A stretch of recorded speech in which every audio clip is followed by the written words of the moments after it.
अस्सलाम वालेकुम वरहमतुल्लाहि वबरकातुहू। मैं हूं डॉक्टर अब्दुल करीम अलीग और आप देख रहे हैं आई+ टीवी बुलेटिन। आइए हम बात शुरू करते हैं उन ईमानदार पुलिस ऑफिसर से जो इस महामारी में अफवाह फैलाने वाले लोगों और नफ़रत को बढ़ावा देने वाले कट्टरपंथियों के खिलाफ पूरी तरह सरगर्म हैं। हम बात कर रहे हैं हरियाणा के ज़िला यमुनानगर की पुलिस की, जिसने तबलीगी जमात के खिलाफ झूठी पोस्ट करने वाले को गिरफ्तार कर लिया है। यमुनानगर पुलिस ने ट्वीट करते हुए लिखा है कि जिला यमुनानगर में 2 कोरोना संक्रमित तबलीगी के हॉस्पिटल से भागने की झूठी पोस्ट को फेसबुक पर डालने पर आरोपी प्रतीक भारद्वाज गिरफ्तार। एक अहम बात जो हम सबको जानना जरूरी है वो ये कि हम फेक न्यूज़ और नफरत को बढ़ावा देने वाले लोगों और चैनल्स के खिलाफ जागरूक हो जाएं और फेक न्यूज़ और झूठा प्रोपेगेंडा करने वालों के खिलाफ रिपोर्ट करें या उनको ब्लॉक कर दें। अगर आप जागरूक हो गए तो नफरत फैलाने वाले ज़्यादा देर तक सच्चाई का मुकाबला नहीं कर सकेंगे। जैसा कि फेमस बॉलीवुड एक्ट्रेस कंगना रनावत की बहन, जिसका ट्विटर हैंडल हेटफुल ट्वीट से भरा हुआ था, उसके अकाउंट को ट्विटर ने सस्पेंड कर दिया। ऑल इंडिया कांग्रेस कमेटी के नेशनल स्पोक्सपर्सन और साबिक एमपी ने ट्वीट करते हुए लिखा है कि कंगना रनावत की बहन का ट्विटर अकाउंट सस्पेंड, लगातार कर रही थी भड़काऊ ट्वीट। ट्विटर इंडिया ने सही कदम उठाया और सख्त होने की जरूरत है। आइए एक खबर जरा इंडिया के बाहर so called super power country America से लेते हैं। यूएस के हवाई स्टेट में गवर्नमेंट एजेंसी के मुताबिक ऐसे केस बहुत बढ़ गए हैं जिनमें कोविड-19 की महामारी की वजह से परेशान महिला किराएदारों से मकान मालिक ने रेंट के बजाय सेक्स की मांग की। अब आप सोचिए कि खुद को सबसे मुहज्जब सुपर पावर मुल्क मानने वाले मुल्क में लॉकडाउन की वजह से जो गरीबी आई है उसकी वजह से यह हाल है। अगर वहां इंडिया की तरह भुखमरी और गरीबी होती तो क्या हाल होता, अल्लाह खैर करे। इसीलिए कहते हैं कि नाम नेहाद तहजीब की चकाचौंध में सही और असली तहजीब को नहीं भूलना चाहिए। अब आइए बात करते हैं अंजनाम कश्यप जी की इस ट्वीट की। उन्होंने लिखा है और अपने हिसाब से बिल्कुल सही और दुरुस्त बात लिखी है। चीन ने विश्व में जानबूझकर कोरोना फैलाया, वरना इस बात की क्या सफाई है। कोरोना सेंटर वुहान से 23 जनवरी को चीन के अन्य हिस्सों में उड़ानें बंद हुई, लेकिन बाकी विश्व में चीन से उड़ानें जाती रहीं। केवल अमेरिका में 4 लाख से ज्यादा लोग चीन से पहुंचे। संक्रमण सामने आने के बाद यूएस में 6.5 लाख मरीज हैं, जिनमें से 29,000 लोगों की मौत हो चुकी है। चलिए अंजना जी, अब हमारे सवालों का आप जवाब दे दें। भारत में कोरोना डिटेक्ट होने पर गवर्नमेंट ने इस पर क्या एक्शन लिया? लास्ट ऑफ फरवरी में राहुल गांधी ने जब ट्वीट किया तो खुद हेल्थ मिनिस्टर ने उसका मजाक उड़ाया। जब ये सब पता था तो आप जैसी पत्रकार ये बुनियादी सवाल क्यों नहीं उठाते कि जब लाखों लोग अमेरिका में कोरोना पॉजिटिव थे, उस टाइम तो लाखों लोगों के जरिया ट्रंप को भारत दौरे पर बुलाकर अपनी तारीफ कराने की क्या जरूरत थी? गुजरात के स्टेडियम में नमस्ते ट्रंप के नाम पर लाखों लोगों को क्यों जमा किया गया? एयरपोर्ट पर स्क्रीनिंग क्यों नहीं हुई? आखिर आप सरकार से यह सवाल क्यों नहीं पूछती?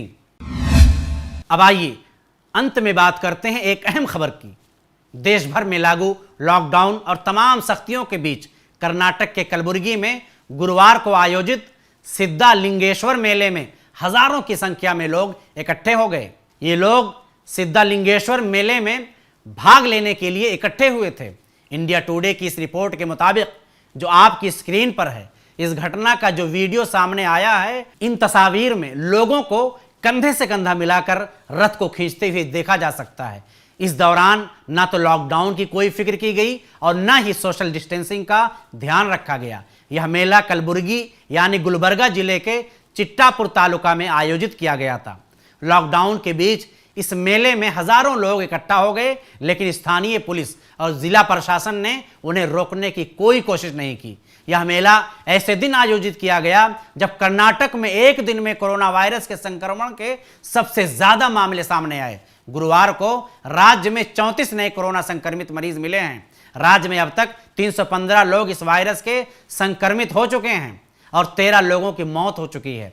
एक तरफ देश भर में 3 मई तक राष्ट्रव्यापी लॉकडाउन लागू है। कर्नाटक की बीजेपी सरकार लॉकडाउन को 30 अप्रैल तक बढ़ा चुकी है, लेकिन दूसरी ओर राज्य में धार्मिक उत्सव मनाए जा रहे हैं। विधायकों के बर्थडे में भीड़ जुट रही है। जब पूरा देश कोरोना से जूझ रहा है, करोड़ों लोग घरों में कैद हैं, ऐसे समय में धार्मिक उत्सव के लिए जुटने वाले लोग तो कसूरवार हैं ही। इसमें ज्यादा कसूरवार वो लोग हैं जिन्होंने उन्हें ऐसा करने दिया। कोरोना वायरस के संक्रमण के इस बेहद कठिन समय में ऐसे उत्सव होने देने के लिए स्थानीय प्रशासन, राज्य सरकार ही जिम्मेदार है, क्योंकि ऐसा नहीं हो सकता किसी कार्यक्रम में हजारों लोग जुट जाएं और प्रशासन को पता ही ना चले।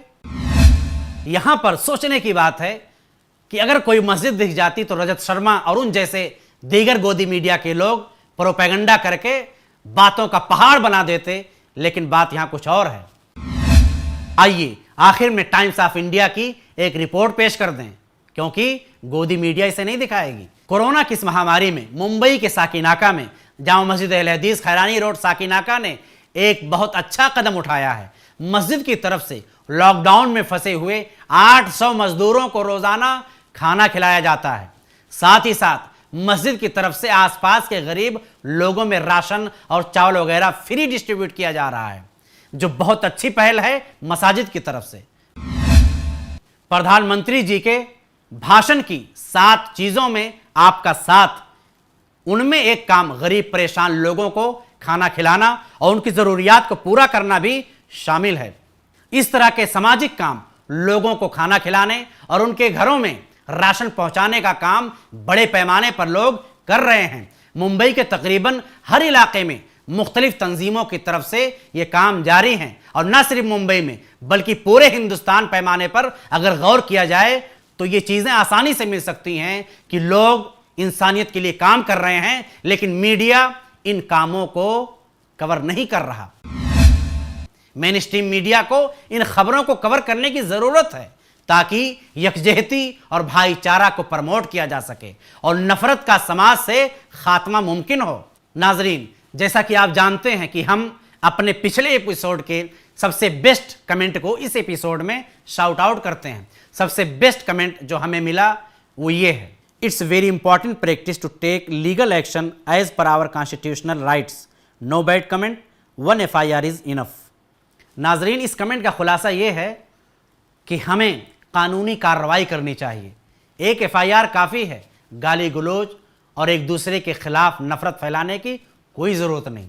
नाजरीन, हमारे i+ TV बुलेटिन को लाइक करना, शेयर करना और कमेंट करना बिल्कुल ना भूलें। लगातार इसे शेयर करें और जुड़े रहें हमारे साथ। दीजिए हमें इजाज़त। अस्सलामु अलैकुम वरहमतुल्लाहि वबरकातुहू।